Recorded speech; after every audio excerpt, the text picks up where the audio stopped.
mais nous n'avons pas été jusqu'au bout du chemin, eh bien, par la grâce de Dieu, je voudrais aller avec vous, ensemble, être entraînés avec David en son temps, pour finalement que Dieu soit tout, que Jésus croisse et que nous nous diminuions. Et c'est une véritable grâce de Dieu que de le vivre. Psaume 11. Au chef des chantres de David, c'est en l'Éternel que je cherche un refuge. Comment pouvez-vous me dire, fuis dans vos montagnes, comme un oiseau? Car voici les méchants bandent l'arc, ils ajustent leurs flèches sur la corde pour tirer dans l'ombre sur ceux dont le cœur est droit. Quand les fondements sont renversés, le juste, que ferait-il? L'Éternel est dans son saint temple, l'Éternel a son trône dans les cieux, ses yeux regardent, ses paupières sondent les fils de l'homme, l'Éternel sonde le juste, il hait le méchant et celui qui se plaît à la violence. Il fait pleuvoir sur les méchants des charbons, du feu et du soufre. Un vent brûlant, c'est le calice qu'ils ont en partage. Car l'Éternel est juste, il aime la justice. Les hommes droits contemplent sa face. Amen. Quand les fondements sont renversés, le juste, que ferait-il? Nous remarquons dans notre expérience quotidienne qu'il est bien difficile de ne rien faire par nous-mêmes. Nous sommes encore dans la chair, avec ces luttes et cette difficulté de ne rien faire par nous-mêmes. Nous sommes si promptes, quand les fondements sont renversés, ou dans d'autres circonstances, à vouloir faire par nous-mêmes. Mais le Seigneur veut nous entraîner sur un chemin béni, un chemin de repos, où il va nous rendre conscients de notre grande faiblesse. Il faut passer par là, être rendu conscient de notre grande faiblesse. Parce que quand nous sommes conscients de notre grande faiblesse, nous trouvons un grand repos dans ces paroles de Jésus. Sans moi, vous ne pouvez rien faire. Que c'est reposant. C'est lui qui le fera. C'est reposant. C'est reposant. Et toute l'œuvre et l'action du chrétien, parce que le chrétien n'est pas un pacha. Le chrétien n'est pas quelqu'un qui s'assoit comme le paresseux peut s'asseoir, parce que le travail ne l'attire pas. Le chrétien n'est pas comme ça, mais s'il peut accomplir son œuvre, c'est dans ce repos qu'il a trouvé en Jésus-Christ. Ce repos que nous avons évoqué dimanche dernier, je ne reviens pas dessus, mais que c'est reposant d'être en Jésus. C'est un vrai repos. Et je voudrais aller plus loin avec vous. Qu'est-ce qui va faire que le juste, quand les fondements sont ébranlés, va lui rester inébranlable, qu'il ne va aller ni à droite ni à gauche, mais qu'il va rester sur le solide fondement posé par Dieu, dont il est question dans 2 Timothée, chapitre 2, verset 19. Qu'est-ce qui va faire que le juste, quand les fondements sont ébranlés, il ne va pas bouger, il ne va pas vaciller, il ne va pas aller à droite et à gauche? Eh bien, frères et sœurs, le verset 7, les hommes droits contemplent sa face. Je voudrais nous emmener ensemble sur ce verset-là. Les hommes droits contemplent sa face. Je rappelle juste ceci, les hommes droits, il n'y a aucun mérite. Celui qui nous a rendus droits, c'est Jésus. Et tous les mérites lui reviennent. Notre cœur est tordu par-dessus toute autre chose et qui peut sonder ce cœur tordu si ce n'est Dieu? Mais en nous sauvant, il est là pour le redresser, pour faire de nous des hommes droits, des hommes justes, des hommes intègres, que son œuvre est belle et grande dans nos vies, frères et sœurs. Et nous voulons que cette œuvre continue de se faire pour que nous soyons de ces hommes droits qui contemplent sa face. J'ai eu l'occasion déjà de vous le dire, le regard est directeur. Si vous êtes dans la course et que vous voulez atteindre le but, Il ne faut pas regarder à droite, il ne faut pas regarder à gauche, il faut regarder la ligne d'arrivée. Le regard est directeur. Si vous regardez à droite et à gauche, vous allez perdre du temps. Perdre du temps. Demandez à un sprinter, il vous le dira. Son seul regard est dirigé vers la ligne d'arrivée, vers le but, vers cette couronne à recevoir. C'est le seul but, le regard est directeur. L'homme ou Dieu, le regard est directeur. Notre propre justice ou la justice de Dieu, le regard est directeur. Si nous regardons à l'une des choses, nous allons perdre du temps. Si nous regardons à l'autre, c'est-à-dire à Dieu, frères et sœurs, nous allons racheter le temps. Et il faut racheter le temps car Jésus revient bientôt. La promesse, elle est là de plus en plus palpable. Nous voyons les événements autour de nous et nous pouvons dire en notre cœur, Jésus, mon bien-aimé, tu reviens bientôt et bientôt mes yeux te verront. Alléluia. Regardez quel calme et quelle confiance a David dans ce psaume. Comment pouvez-vous me dire, fuis dans vos montagnes? C'est l'agitation. Quand les fondements sont renversés, il peut y avoir une agitation intérieure, extérieure, ça dépend de nos tempéraments, de nos caractères. Certains peuvent extérieurement peut-être paraître calmes, mais c'est des vraies tempêtes à l'intérieur. D'autres, ça se manifeste extérieurement. On voudra aller trouver une solution par nous-mêmes. Il y a une agitation là. Mais regardez quelle confiance a David. Pourquoi il a cette confiance? Parce qu'il contemple son Dieu. Il contemple celui qui est pour lui un refuge. Il contemple celui qui est juste et qui aime la justice. Alors, ce matin, avec la parole de Dieu, je voudrais ranimer peut-être, ou tout du moins entretenir avec du bois, le bois de la parole de Dieu, cette flamme. Mais Seigneur, je désire une chose, mais que ce soit d'une ardeur dans notre cœur. Je veux te contempler, et te contempler de plus en plus, te contempler jusqu'au bout, te contempler quoi qu'il en coûte, quelles que soient les circonstances, quand les fondements sont renversés. Y a-t-il un de ces fondements renversés qui fait que ta vie est dans des turbulences? Ça secoue fort. Eh bien, je veux contempler ta face. Alléluia. Alors la première lecture, c'est dans Exode, chapitre 24, versets 9 à 11. Exode, chapitre 24, versets 9 à 11. Moïse monta avec Aaron, Nadab et Abihu, et 70 anciens d'Israël. Ils virent le Dieu d'Israël sous ses pieds. C'était comme un ouvrage de saphir transparent, comme le ciel lui-même dans sa pureté. Il n'étendit point sa main sur l'élite des enfants d'Israël. Ils virent Dieu, et ils mangèrent et burent. Amen.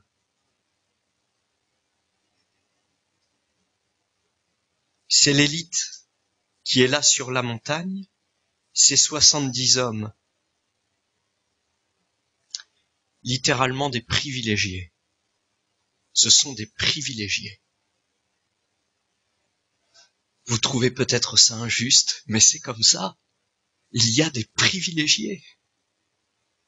Mais Dieu est juste dans ce qu'il fait, c'est ça qui compte, peu importe ce que nous pensons. Mais mes frères et sœurs, ces 70 là, qui ont été choisis par Moïse sur l'ordre de Dieu, parce que Moïse ne devait pas être tout seul pour porter la charge. Il fallait qu'il y ait 70 hommes qui soient avec lui, 70 hommes parmi les anciens, pour que, avec Moïse, il porte la charge. Il fallait que Il fallait que ces hommes soient là avec Moïse et Moïse les choisit. Et pour ces hommes-là, eh bien, le mont Sinaï n'est pas resté un mont où il y a eu des éclairs, des coups de tonnerre, une épaisse nuée sur la montagne, le son de la trompette qui a retenti fortement. Ça n'a pas été pour eux seulement l'épouvante d'un instant parce que Dieu se manifeste, mais Dieu a voulu que ces hommes-là soient pour un moment, pas tout le temps, c'était juste un moment, soient avec Moïse sur la montagne pour voir Dieu. Pour voir Dieu. Ce sont des privilégiés. Frères et sœurs, tu es un privilégié. Qu'est-ce qui me permet de dire cela? C'est que nous avons été rachetés à un grand prix pour contempler sa face.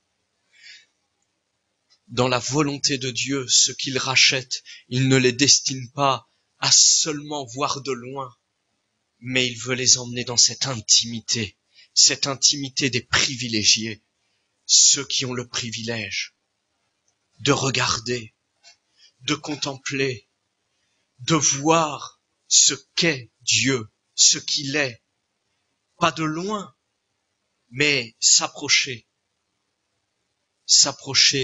le plus près possible. C'est l'élite, les privilégiés. En nous sauvant, nous avons ce privilège-là, et c'est étonnant que un si grand privilège, finalement, on le méprise autant. Vous ne trouvez pas? Quel privilège le Seigneur nous fait de pouvoir contempler sa face.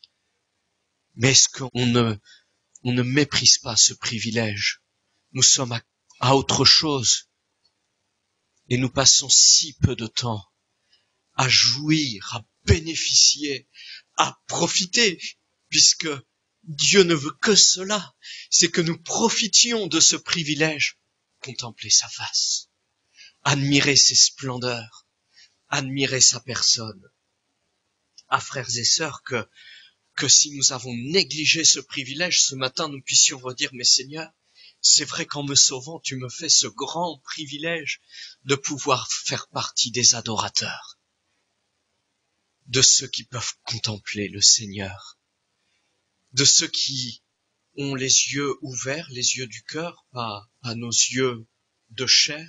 Bientôt nos yeux le verront réellement, mais je parle des yeux du cœur, mais le contempler, l'admirer.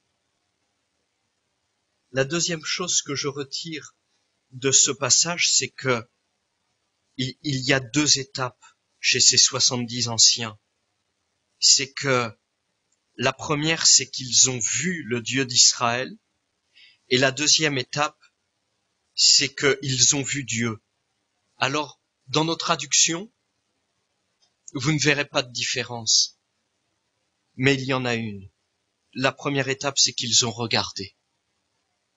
Ils ont regardé le Dieu d'Israël et là, ils voient quelque chose de magnifique, de glorieux, comme un ouvrage de saphir transparent, comme le ciel lui-même dans sa pureté.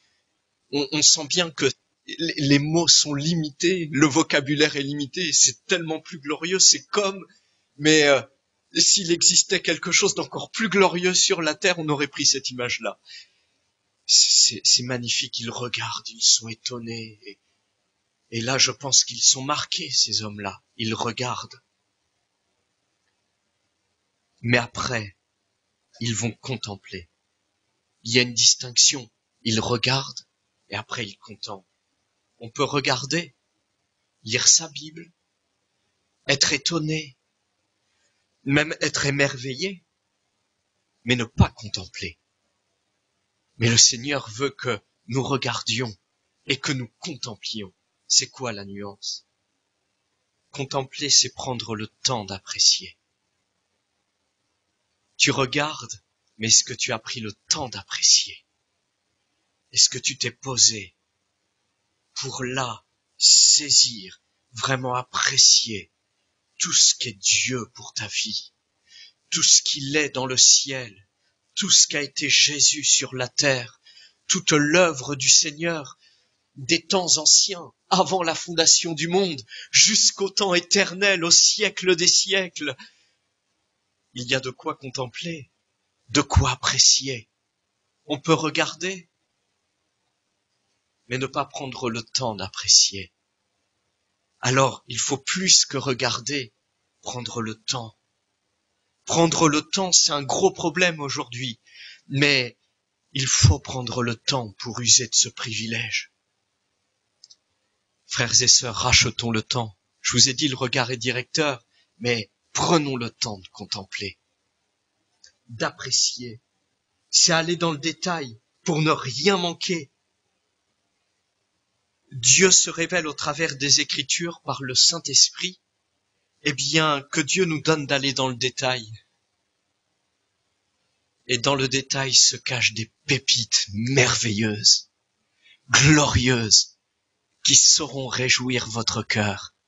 Vous êtes peut-être passé à côté, mais regardez dans le détail. Vous avez regardé le passage? Vous avez pris 5 minutes? Vous avez regardé? Votre cœur a été réjoui. Mais si vous aviez contemplé ce passage que vous avez lu, vous auriez vu un détail qui non seulement vous aurait réjoui, mais qui vous aurait transformé. Quand on contemple, on est transformé de gloire en gloire, à son image. C'est aller dans le détail pour ne rien manquer. Et puis, contempler, prendre le temps d'apprécier, aller dans le détail pour ne rien manquer, eh bien s'ensuit quelque chose que Dieu communique par son esprit, c'est une admiration mêlée d'une allégresse, d'une joie, d'un bouillonnement intérieur qui va nous faire dire avec nos mots à nous, mais oh Dieu, tu es magnifique, tu es admirable, tu es merveilleux, tu es extraordinaire, tu es, et les mots nous manquent, et quand les mots nous manquent, eh bien le Seigneur nous donne de parler en langue de ses merveilles. Alléluia. Il nous remplit de son esprit pour dire les merveilles de Dieu en langue. Alléluia. Ah, j'ai pensé à ce passage qui montre l'émerveillement qui peut être produit en nous lorsque nous contemplons le Seigneur. Ne cherchez pas, c'est les paroles de l'apôtre Paul, Romains chapitre 11, verset 33. Aux profondeurs de la richesse, de la sagesse et de la science de Dieu, que ses jugements sont insondables et ses voies incompréhensibles. Car qui a connu la pensée du Seigneur? Ou qui a été son conseiller? Qui lui a donné le premier pour qu'il ait à recevoir en retour? C'est de lui, par lui et pour lui que sont toutes choses. À lui la gloire dans tous les siècles. Amen. Alléluia. Quand il a écrit ces paroles-là ou qu'il a fait dicter, je ne me souviens pas, là pour l'épître de Paul aux Romains, mais il y a dû y avoir un bouillonnement et une allégresse dans cette pièce où il a écrit, où celui qui recopiait a écrit, mais ça a dû être quelque chose. Il contemplait son Dieu. Il contemplait son Dieu. Je reviens à mon passage, Exode 24, et la troisième chose que je retiens, donc, ce sont des privilégiés. Ils regardent, mais pas seulement, ils contemplent. Et ce qui est vraiment étonnant dans ce passage-là, c'est que ils virent Dieu, donc ils contemplèrent Dieu, et ils mangèrent et burent.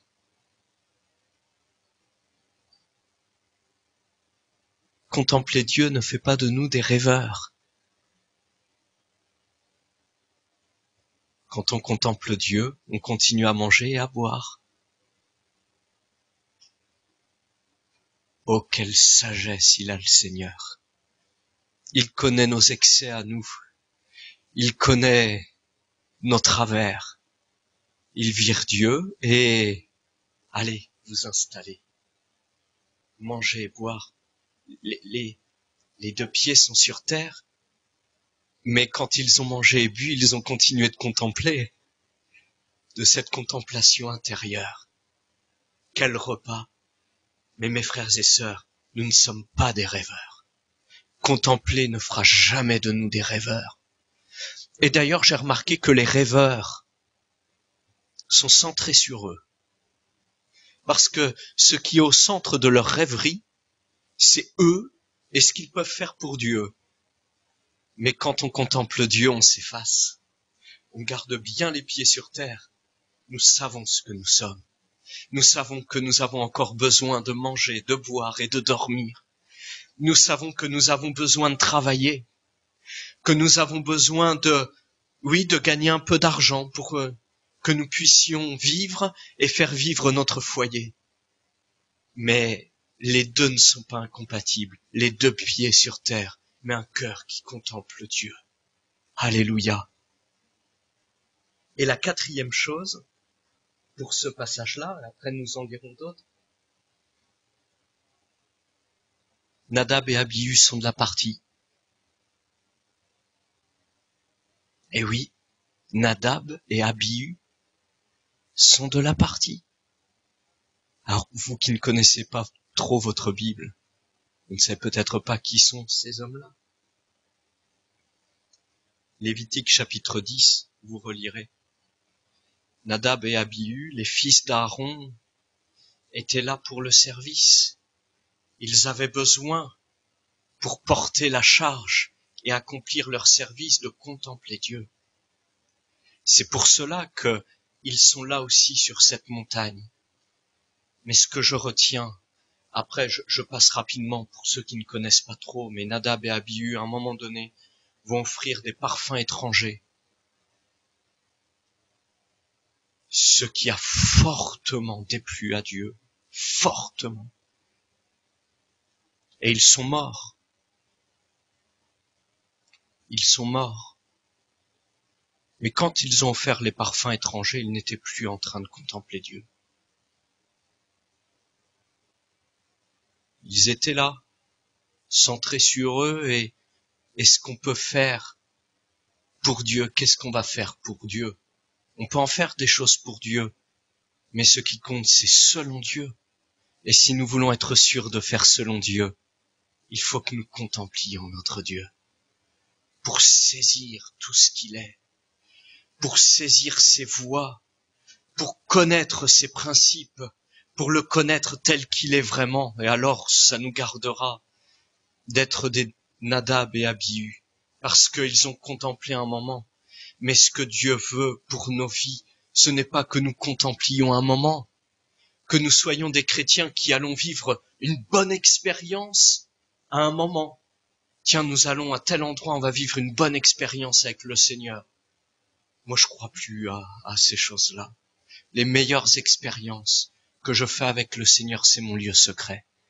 Et dans l'église aussi, dans l'église locale, il y a des belles expériences, mais vraiment là où Dieu se révèle, où Dieu se communique à notre cœur, c'est dans le lieu secret. Ne soyons pas de ceux-là qui sont allés à droite, à gauche pour vivre des bons moments avec Dieu, des moments et puis après, on fait des choses qui déplaisent complètement au Seigneur, qui sont complètement à côté de ce que la parole de Dieu dit. Ah non, que le Seigneur nous garde. Nous voulons contempler notre Dieu aussi souvent qu'il le faut, et c'est-à-dire mais chaque jour et plusieurs fois dans la journée, que nous puissions regarder à notre Dieu et encore nous émerveiller de ce qu'il est. Amen. Quand les fondements sont renversés, le juste que ferait-il? Eh bien, les hommes droits contemplent la face de Dieu, et quand les fondements sont renversés, nous avons besoin de contempler Dieu dans le lieu sûr qu'il nous donne pour le contempler. Il y a un lieu pour contempler Dieu. Nous allons lire les passages, mes frères et sœurs, il y a un lieu pour contempler Dieu. Et si je vous demandais quel est le lieu pour contempler Dieu, eh bien, Peut-être que vous ne le diriez pas, mais peut-être que c'est ce que vous pensez. Je peux contempler Dieu dans les verts pâturages. Quand mon Dieu me bénit et que tout va bien, c'est le lieu pour contempler Dieu.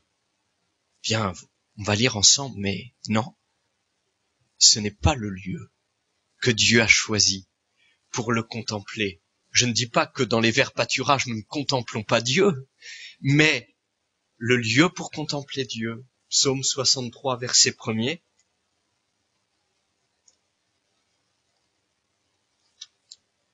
Pensez peut-être que vous pouvez contempler Dieu quand les circonstances sont faciles, quand Dieu vous fait sentir sa présence. Eh bien, lisons le psaume 63, les 3 premiers versets. Psaume de David lorsqu'il était dans le désert de Juda. Ô Dieu, tu es mon Dieu, je te cherche. Mon âme a soif de toi. Mon corps soupire après toi. Dans une terre aride, desséchée, sans eau. Il n'y a pas de verts pâturages là. Hein. Là, on les cherche, les verts pâturages. Verset 3. Ainsi je te contemple dans le sanctuaire pour voir ta puissance et ta gloire. Amen. Eh bien, le lieu pour le contempler, c'est son sanctuaire. C'est le sanctuaire de Dieu. Ce n'est pas les verts pâturages. Ce ne sont pas les verts pâturages. Ce ne sont pas les circonstances faciles. Ce ne sont pas quand tout va bien. Mais non, le lieu pour le contempler, c'est le sanctuaire. Et il y a un sanctuaire qui est un véritable refuge, quelles que soient les circonstances, quel que soit le lieu que nous traversons. Le sanctuaire demeure, le sanctuaire est là. Et vous savez, frères et sœurs, que nous avons une libre entrée dans le sanctuaire au moyen du sang de Jésus. Une libre entrée dans le sanctuaire par la route nouvelle et vivante qu'il a inaugurée pour nous, au travers du voile, c'est-à-dire de sa chair. Et nous avons un souverain sacrificateur établi sur la maison de Dieu. Approchons-nous donc avec un cœur sincère, etc. Une libre entrée au moyen du sang de Jésus. Au moyen du sang de Jésus. La vertu du sang de Jésus est suffisante pour entrer dans le sanctuaire. Pas tes vertus, sa vertu. Tu as fermé la porte alors que Dieu la laisse ouverte. Tu as dit je n'entrerai pas alors que Dieu te dit tu es libre d'y entrer. Parce que tu ne regardes plus à la vertu du sang de Jésus. Tu regardes à ce que tu es, tu regardes à ta vie et tu dis non, je ne suis pas digne, je n'entrerai pas. Alors que Dieu te dit que tu as une libre entrée dans le sanctuaire. Elle est libre. Tu soupires dans ton corps, ton âme elle est desséchée et tu as fermé la porte alors que Dieu la laisse ouverte. Ce matin, ne veux-tu pas considérer que Dieu te donne une libre entrée? C'est sa grâce, c'est son amour, c'est ses compassions infinies pour ta vie. Il t'aime et il te dit uniquement cette chose par la vertu du sang de Jésus. Christ est mort pour toi. Christ est mort pour toi, pour que tu entres et que tu contemples. Ne veux-tu pas entrer? Mais le Seigneur, il sait que tu es faible, il sait que tu n'es pas parfait, il sait que tu tombes souvent, il sait que on va lire ça. Oui, il sait toutes ces choses et on va lire ce qu'a dit quelqu'un qui a écrit un psaume, mais il sait toutes ces choses et il te dit entre pour me contempler. C'est ce qu'il te dit, tu es libre d'y entrer pour contempler. Psaume 73 d'abord, psaume 73 versets 2 et 3. Oui, c'est Asaph. Vous allez voir ce qu'il dit. de sa personne. Mais malgré ce qu'il était, il avait une libre entrée dans le sanctuaire. Psaume 73, verset 2.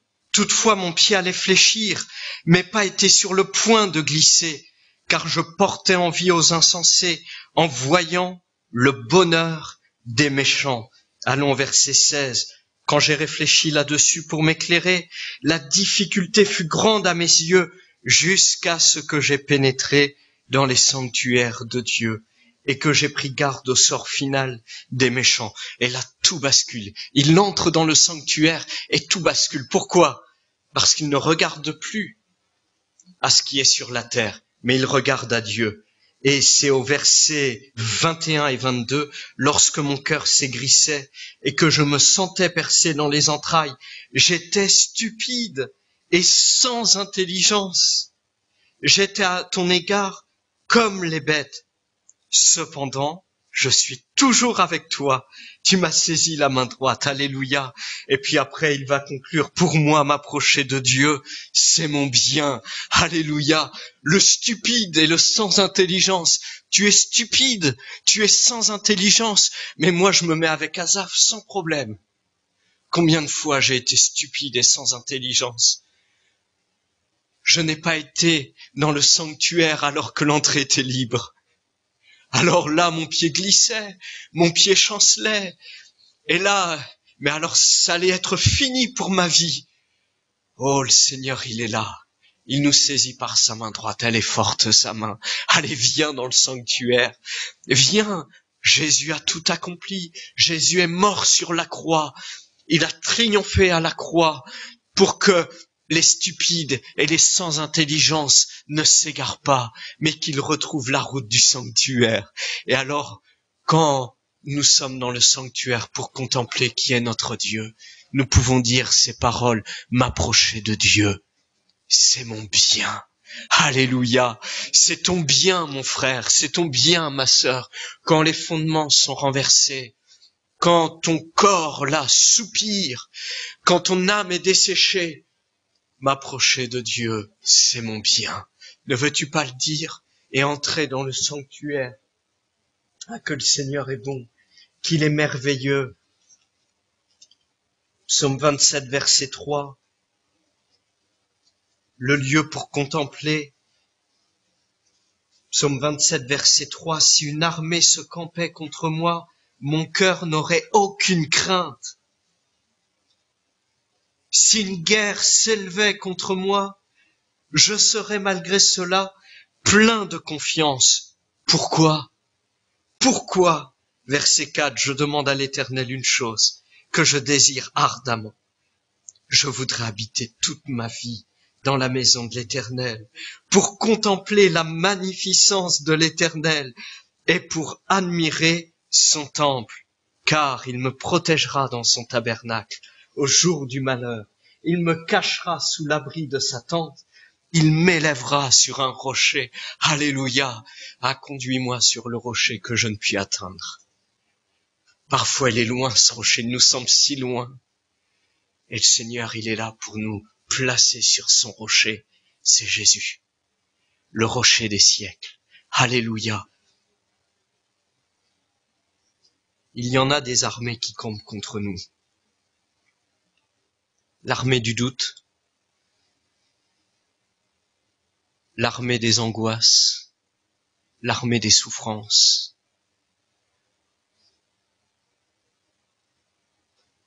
Si une armée se campait contre moi, mon cœur n'aurait aucune crainte. Mon frère, ma sœur, c'est dur, le chemin est dur. Va dans le sanctuaire contempler ton Dieu.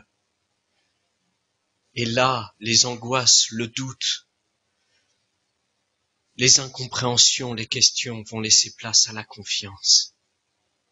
Car il me protégera dans son tabernacle au jour du malheur. Amen. Alléluia. Quelle grâce dans le sanctuaire. Quelle grâce dans la présence de Dieu. Je désire ardemment. Il faut cette ardeur de cœur. Il faut vraiment que, oui, dans notre cœur, il y ait ce bouillonnement. Je veux contempler ta face. dans les moments difficiles, dans les moments où les fondements sont renversés, dans les moments de tempête, dans les moments où nous ne comprenons même plus rien. Seigneur, je veux contempler ta face et habiter dans ta maison.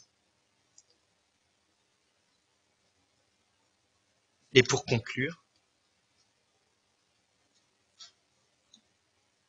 nous ne contemplons pas quelqu'un d'abstrait, quelqu'un qui serait dont on ne verrait qu'une ombre diffuse. Nous contemplons quelqu'un qui est vraiment particulier et que l'on peut connaître précisément et de plus en plus précisément. Contempler Dieu, ce n'est pas seulement vivre un moment d'émotion, de frissonnement, un moment où là, on ressent quelque chose. Tiens, il y a quelque chose, j'ai ressenti la présence de Dieu et on ressort, on est bien, il y a eu la présence de Dieu et c'est tout. Contempler Dieu va nous amener à pouvoir parler de Dieu de façon précise.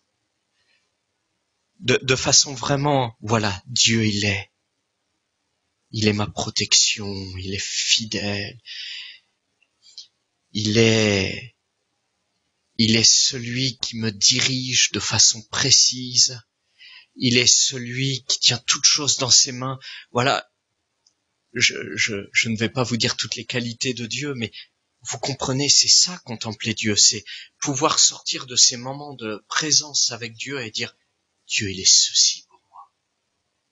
Je peux dire que Dieu, il a cette qualité, parce que j'ai appris cette qualité dans sa présence. Dieu, il a cette vertu, parce que dans sa présence, je l'ai contemplé. Je peux dire que vraiment, oui, Dieu, il a cette vertu-là.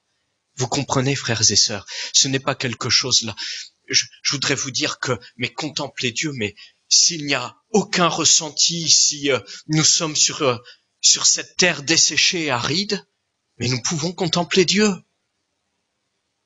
Vous n'allez peut-être rien ressentir, vous n'allez pas avoir des frissons, vous n'allez pas avoir une émotion, mais le simple fait que vous le contempliez dans ces moments que vous avez avec le Seigneur et que vous ressortiez de votre lieu secret en disant « J'ai appris que Dieu, il était mon bon berger et qu'avec lui, je ne manquerai de rien. » Mais alors vous avez contemplé Dieu et vous allez passer une meilleure journée que peut-être si vous aviez ressenti quelque chose, une émotion, un frisson, et puis c'est tout, et que vous ne seriez pas capable de dire distinctement et précisément « Dieu, il est ceci pour ma vie ». Vous comprenez ? Regardez quelle journée. Si vous sortez de votre lieu secret en disant « Mais Dieu, il est mon bon berger, je ne manquerai de rien ». Et il arrive dans cette journée que vous manquez de patience. Mais quelle parole précieuse! Vous avez contemplé votre Dieu et « Seigneur, je manque de patience, mais j'ai bien lu avec toi, je ne manquerai de rien. » Les choses miraculeuses, il vous donne de la patience. Pourquoi? Parce que vous êtes en train de le contempler. Parce que vous êtes en train de dire ses vertus, de les annoncer, et qu'il est là devant vos yeux. Vous êtes profondément irrité par ce que vos enfants font. Je parle à vous, parents, et particulièrement pères. Il y a de l'irritation, et vous avez lu dans votre lieu secret que Père, n'irritez pas vos enfants. Et en même temps, en méditant sur ce passage-là, vous avez été amené à contempler Jésus, qui n'a pas été irrité, mais qui a été d'une grande patience avec, je vais parler de cette manière-là, mais avec ses enfants qu'il avait sur terre, c'est-à-dire ses disciples. C'était comme ses enfants, bien qu'ils soient leurs frères. Jésus n'est pas le Père, hein. Jésus, c'est notre grand frère. Mais voilà, il y avait quelque chose une affection, voilà. Mais on contemple Jésus et pas d'irritation. Quelle patience!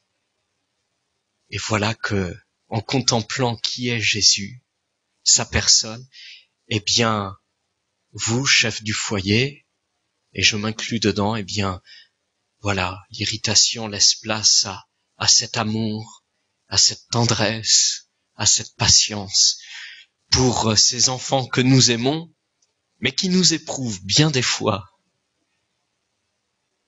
parce que nous le contemplons. Vous avez vu quelle différence? Et quand les fondements sont renversés, si nous sommes de ceux qui contemplent, il y a une paix, il y a un repos, il y a une assurance, il y a une tranquillité qui viennent d'en haut et qui nous est donnée et qui est si précieuse. Nous contemplons, frères et sœurs, le Créateur. Regardez celui qui, par sa parole, a été capable de créer l'impossible, juste avec un mot, capable de créer l'univers entier, une parole. Regardez, mais c'est étonnant. Nous contemplons le Créateur. C'est dans le livre d'Ésaïe, alors que le peuple s'est détourné de Dieu, n'est plus ce peuple qui adore Dieu. Et le prophète annonce ces temps, Ésaïe 17, verset 7. Ésaïe 17, verset 7. En ce jour, l'homme regardera vers son Créateur, et ses yeux se tourneront vers le Saint d'Israël. Il ne regardera plus vers les autels, ouvrages de ses mains, et il ne contemplera plus ce que ses doigts ont fabriqué, les idoles d'Astarté et les statues du soleil. En ce jour, l'homme regardera vers son Créateur. Ah oui, des fois nous contemplons ce que nos doigts font, ce que nous fabriquons.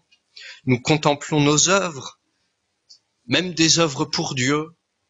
Mais si l'œuvre prend la place du Créateur, c'est une idole. Tout ce qui prend la place du Créateur, tout ce qui prend la place de Dieu, c'est une idole. Et si à un moment donné nous faisons une œuvre de nos mains, et que cette œuvre-là, nous la contemplons, nous trouvons ça magnifique, et puis nous dressons les louanges de cette œuvre, nous passons du temps pour cette œuvre, mais c'est une idole, parce qu'elle prend la place de Dieu. Même si c'est fait pour Dieu, je suis désolé, mais c'est quelque chose à balayer de nos vies, parce que ça prend la place de Dieu. Faut remettre les choses dans l'ordre.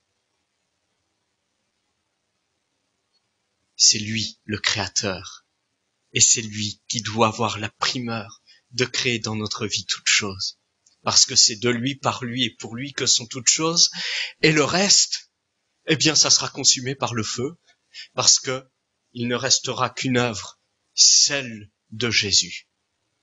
C'est cette œuvre-là qui résiste au feu. Ah, nous pouvons oublier Dieu et penser qu'avec nos œuvres, nous ne manquerons de rien. Tu as oublié le Dieu de ton salut, tu ne t'es pas souvenu du rocher de ton refuge. Aussi as-tu fait des plantations d'agréments. As-tu planté des ceps étrangers? Lorsque tu les plantas, tu les entouras d'une haie. Pas de problème, il n'arrivera rien. La haie protège les plantations. Et bientôt tu les fis fleurir. Mais la récolte a fui au moment de la jouissance et la douleur est sans remède. Versets 10 à 11. Regardez, frères et sœurs, quand on contemple notre Créateur, nous connaissons la satiété, nous connaissons le contentement, nous connaissons ce que le monde ne connaît pas, alors que ce monde court à droite et à gauche pour ne jamais connaître la disette, pour ne jamais manquer de rien.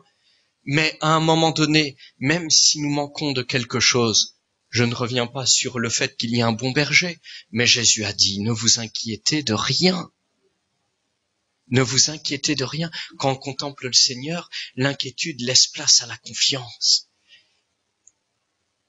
Alors que si nous ne sommes pas en train de le contempler, eh bien, nous ressemblerions à ces hommes. Tu as oublié le Dieu de ton salut. Tu ne t'es pas souvenu du rocher de ton refuge. Et alors nous prenons des précautions. Nous faisons en sorte que, et nous vivons à la manière des hommes qui font tout ce qu'il faut, eh bien, pour que dans les moments difficiles, leurs arrières soient assurés. Mais nous voyons que dans le monde dans lequel nous vivons, eh bien, nous pourrions assurer nos arrières de la meilleure des façons, mais ces arrières pourraient être balayées d'un instant à l'autre par quelques crises, par quelques fondements renversés. Eh bien, la seule sécurité, c'est Dieu, c'est lui notre refuge, c'est lui notre surabri. Contemplons le Créateur, même dans les choses où nous pensons que c'est impossible. Nous pensons que, oui, la chose ne peut pas arriver, parce que vraiment, tout ce qui se présente à nous, bien nous montre que comment nous allons pouvoir nous sortir de telle épreuve, de telle situation, c'est impossible. Mais regardez, contemplez le Créateur. Vous avez vu par sa parole, il est capable du néant de créer quelque chose. Bien, ayons cette confiance en Dieu, que dans nos néants, nous en avons des moments de néant où nous pensons que c'est impossible. Comment Dieu va faire? Comment il va s'y prendre? Mais contemplons le Créateur et disons-lui notre confiance. Du néant, il est capable de créer l'impossible. Alléluia. Contemplons la gloire de Dieu. Jean chapitre 1er verset 14. Et la parole a été faite chair et elle habitait parmi nous, pleine de grâce et de vérité.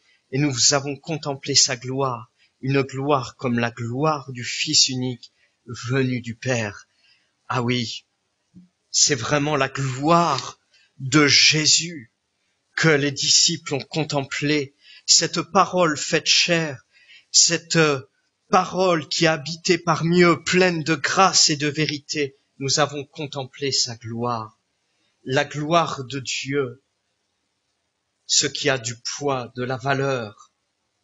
Même si nous ne le voyons pas, Dieu est réel, il est harmonieux, coordonné, merveilleux. Que dire de la gloire de Jésus? C'est l'éclat insoutenable de toutes ses perfections. Vous avez fait le tour des perfections de Jésus. Ah non, nous n'avons pas assez de toute notre vie pour faire le tour de ses perfections. Sa gloire, c'est un feu dévorant. Mais en Christ, nous pouvons le contempler sans mourir.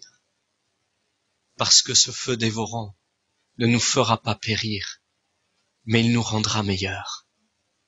Nous pouvons contempler sa gloire. Frères et sœurs, sa gloire, c'est son poids, sa valeur. Et je voudrais vous dire qu'on contemple quelqu'un qui a du poids, qui a de la valeur. On passe du temps à regarder des choses qui n'ont aucun poids et aucune valeur. Eh bien, rachetons le temps. Vous voulez pas poser les choses là et dire ouais, mais je passe tant de temps sur l'écran. Ça n'a aucun poids, aucune valeur. Quel bénéfice ça apporte à ma vie? Cela n'apporte aucun bénéfice concret. Je ne suis pas transformé.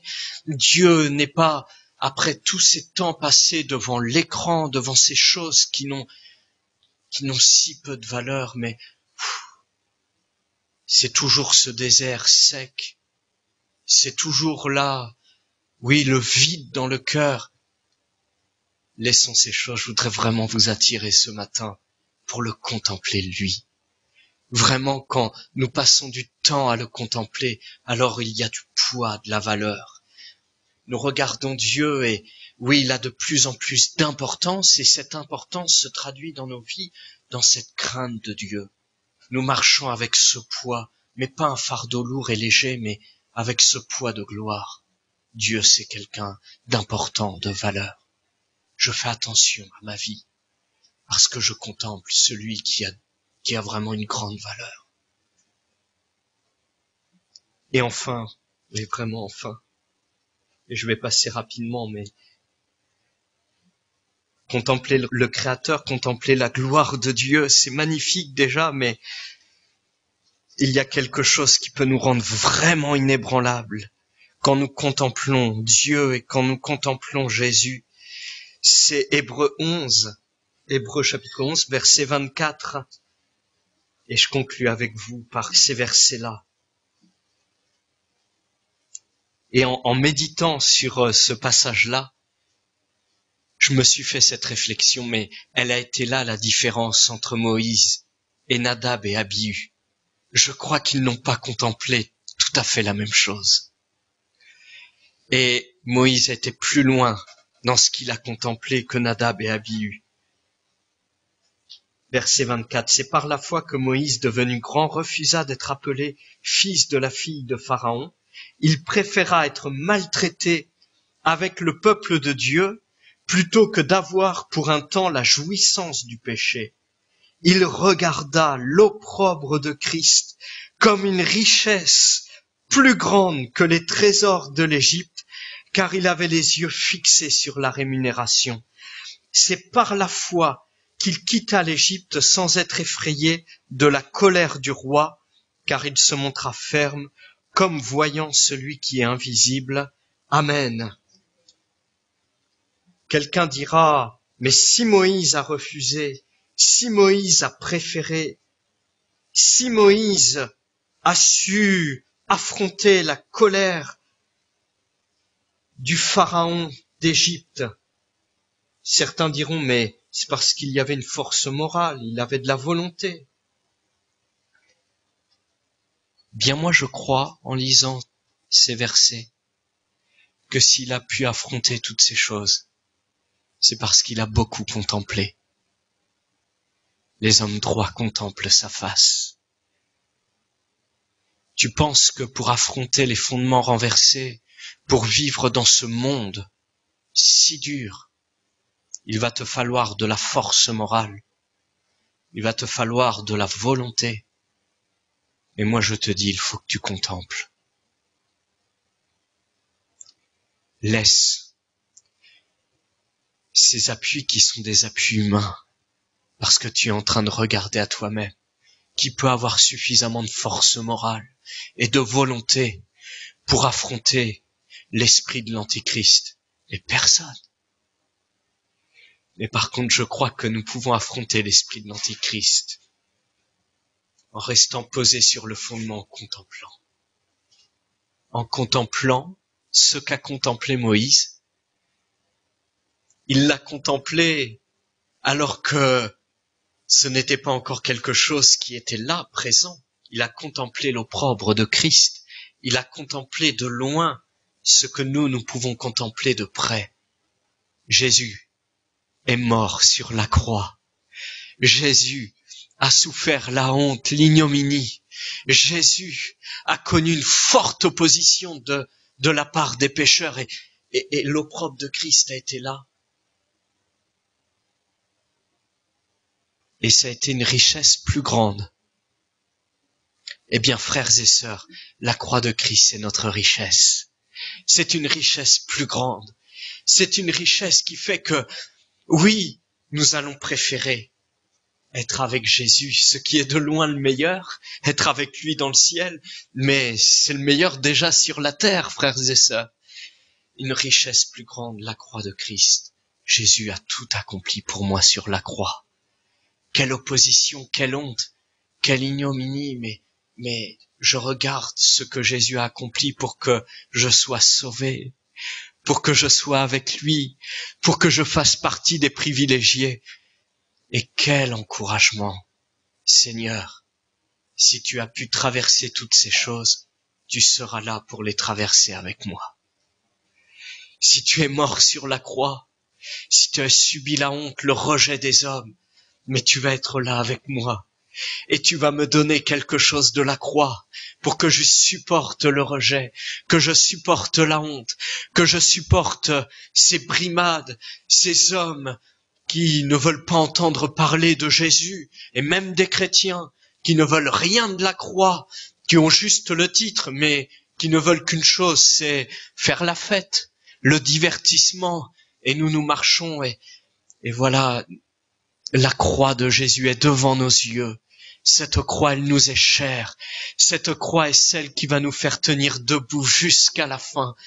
Oh, quel bonheur de contempler Jésus. Et il est resté ferme, Moïse.